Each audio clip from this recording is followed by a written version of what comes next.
Into the second week at the BNP Paribas Open and we're down to 32.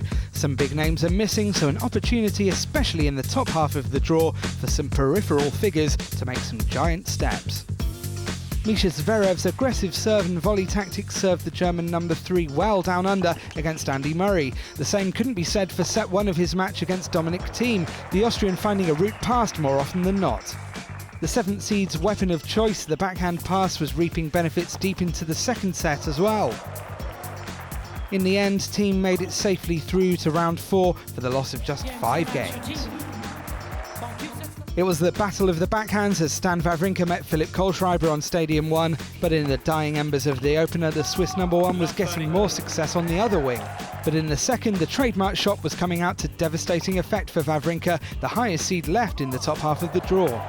Listen to Wawrinka with the come on, gets the break.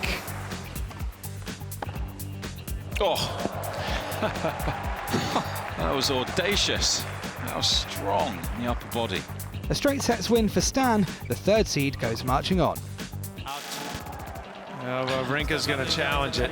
That felt too good for it to be out, he's saying. And for good reason. He knew it. Lucky loser Yoshito Nishioka has been making the most of his second chance. The Japanese number 2 was a set and 5-2 down against 13th seed Thomas Berdych, but made an almighty comeback to see off the Czech number 1. It was the end of the road for Vasek Pospisil's valiant efforts as he succumbed to fellow qualifier Dusan Lajovic in 3 sets out on court 4. Joe Wilfried Tsonga's conqueror Fabio Fognini couldn't replicate his second round heroics in the 3rd round against Pablo Cuevas. The 27th seed had little to worry about as he coasted through in straight sets. Last year's semi-finalist David Goffin was having problems finishing his first set with Albert Ramos Vinolas. After being pegged back from a break-up, the Belgian number 1 was in serious danger of falling a set behind.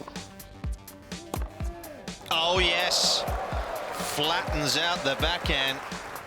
But ever the battler, Goffin held on for a breaker, of which he took control. Oh, brilliant injection of pace from Goffin.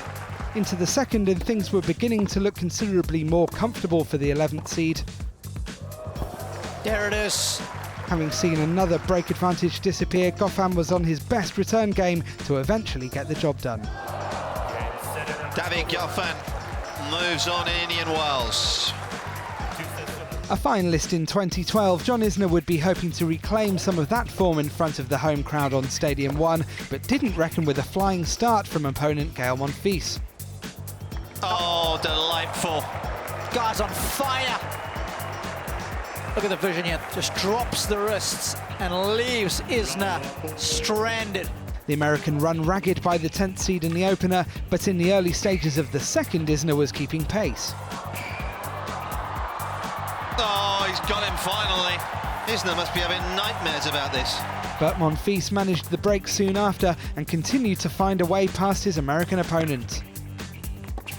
This has just been an entirely different league Monfils has been in this evening. It took the French number 2 just over an hour to complete the win. It was magnificent Monfils this evening. What a performance from the Frenchman. Some mouth-watering matchups to look forward to on Tuesday in Indian Wells as the big names begin to meet in the bottom half for the conclusion of round 3.